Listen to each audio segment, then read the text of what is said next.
বাংলাদেশ কোন পথে হাঁটছে, কোন দিকে এগোচ্ছে, খুবই চিন্তার বিষয়। দর্শক বন্ধুরা, আপনারা দেখেছেন গতকালকে হিন্দুদের নেতা,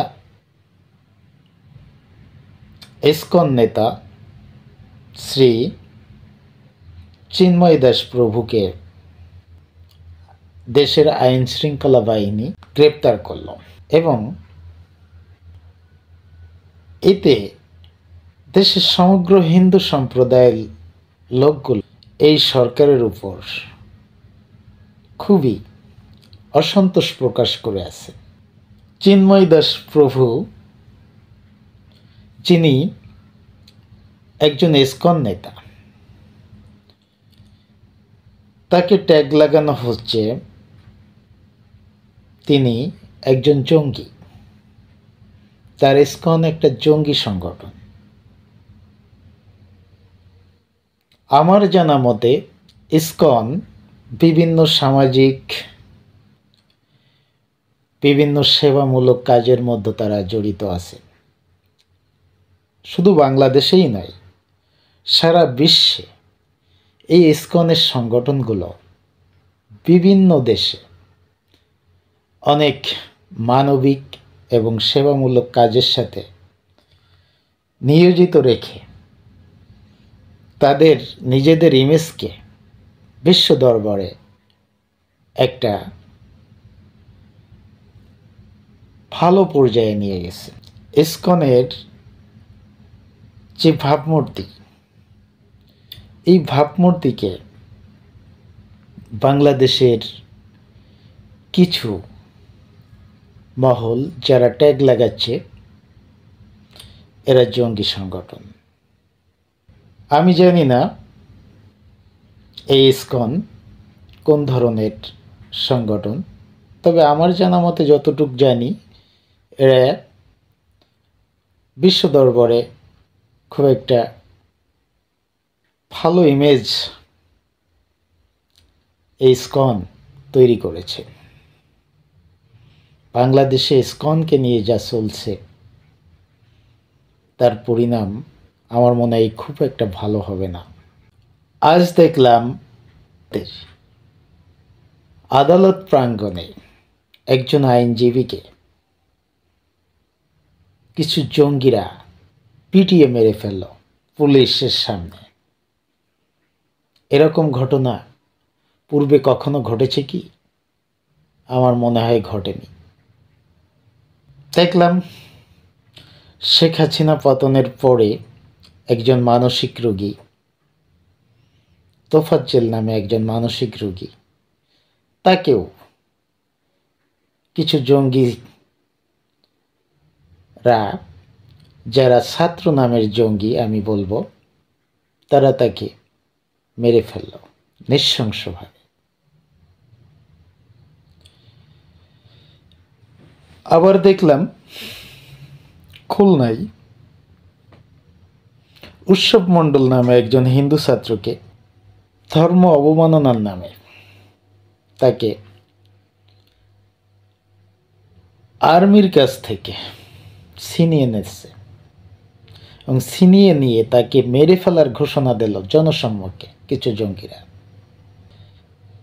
এই আর্মি, এই পুলিশ, দেশের আইন শৃঙ্খলা বাহিনী, তারা যেন একটা মুখ হয়ে গেছে।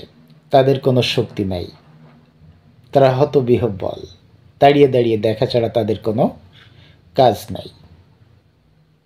তারা সদর্পে তাদেরকে থ্রেট করছে। পুলিশ, বিডিআর, আর্মি, এরা ঠুটো জগন্নাথের মতো দাঁড়িয়ে থাকছে।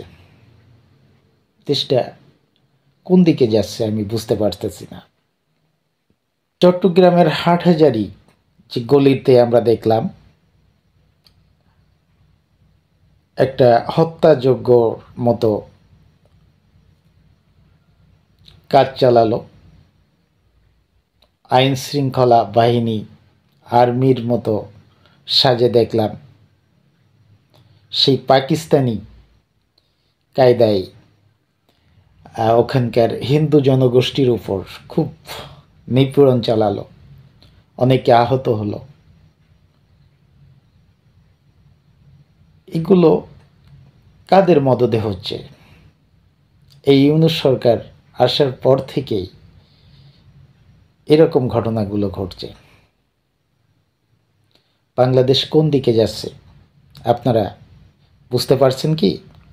সেনাবাহিনীকে থ্রেট করছে জনসম্মুখে, তাদের কাছ থেকে আসামি ছিনিয়ে নেওয়া হচ্ছে, তারা বিচার করবে। 6 জুলাইয়ের পর থেকে আমরা দেখতে পেলাম এদেশের হিন্দুদের উপর নির্যাতন শুরু হলো, তাদের ঘরবাড়ি আগুন লাগিয়ে দেওয়া শুরু হলো, তাদের উপাসনালয়, ধর্মীয় উপাসনালয়, মন্দিরগুলো ভেঙে ফেলা হচ্ছিল। সাথে সাথে দেখলাম তাদের আবার মাজারের উপরেও আক্রোশ। যে মাজারে শহীদ আছে বিভিন্ন পীর, দরবেশ, আউলিয়ারা। বাংলাদেশকে বলা হয় আউলিয়ার দেশ। এই ভারতীয় উপমহাদেশে ইসলাম ধর্ম প্রচার শুরু করেছিল এই আউলিয়া, পীর, দরবেশরা, যাদের জন্য এই ভারতীয় উপমহাদেশে ইসলাম ধর্ম বৃদ্ধি পেয়েছে। অথচ সেই পীর দরবেশদের মাজারগুলো ভেঙে ফেলা হচ্ছে। আমরা কোন পথে এগোচ্ছি? আমরা কি সেই নিষিদ্ধ জঙ্গি সংগঠনের স্লোগান আমরা সবাই তালেবান, বাংলা হবে আফগান, এই দিকে হাঁটছি? আমরা কি সেই আফগানিস্তানের মতো নারীদের অধিকার ক্ষুণ্ণ করতে যাচ্ছি? নারীদের প্রগতিশীল সমাজের সাথে মিশতে পারবে না, তারা ঘরে বন্দি হয়ে বসে থাকবে, তারা কি বাইরে বের হতে পারবে না? এরকম একটা দেশের দিকে কি আমরা হাঁটছি? এই সরকারের লক্ষ্য কি? যারা দেশপ্রেমিক আমি দেখছি তাদের কোনো মূল্য নাই। তারা কথা বললে তাদেরকে গ্রেপ্তার করা হচ্ছে। অথচ যারা তালেবানি কায়দায় হাইকোর্টের এই কোর্টের প্রাঙ্গণে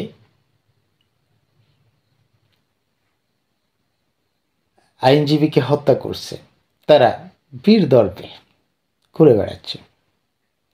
আবার দেখলাম ঢাকায় 3টা কলেজের স্টুডেন্টরা এই সংঘর্ষ হলো, এই সংঘর্ষে দেখলাম অনেকে নিহত হলো, অনেকে আহত হয়েছে। প্রতিদিন কোনো না কোনো সংঘর্ষ দেশে আছেই। একে তো মানুষের দ্রব্যমূল্য ঊর্ধ্বগতি, বাজারে গিয়ে মানুষের পকেট খালি হয়ে যাচ্ছে। দ্রব্যমূল্যের ঊর্ধ্বগতির কারণে মানুষ আছে চিন্তিত। অন্যদিকে দেশের বিভিন্ন পর্যায়ে বিভিন্ন জায়গায় এই যে সাংঘর্ষিক এমন অশান্তি বিরাজ করতেছে, এইভাবে যদি চলতে থাকে তাহলে বাংলাদেশের অবস্থা কি হবে? বাংলাদেশ কোন দিকে আছে? কি হবে বাংলাদেশের অবস্থা? আপনারা যারা সুশীল সমাজের লোক আছেন তাদেরকে তো দেখতেছি না কিছু বলেন, তারা কেন মুখ বুজে আছেন এখন? এটা কি স্বৈরাচারী শেখ হাসিনার চেয়ে ভালো নাকি খারাপ? আপনারা এখন কম্পেয়ার করুন। ভালো থাকুন সবাই।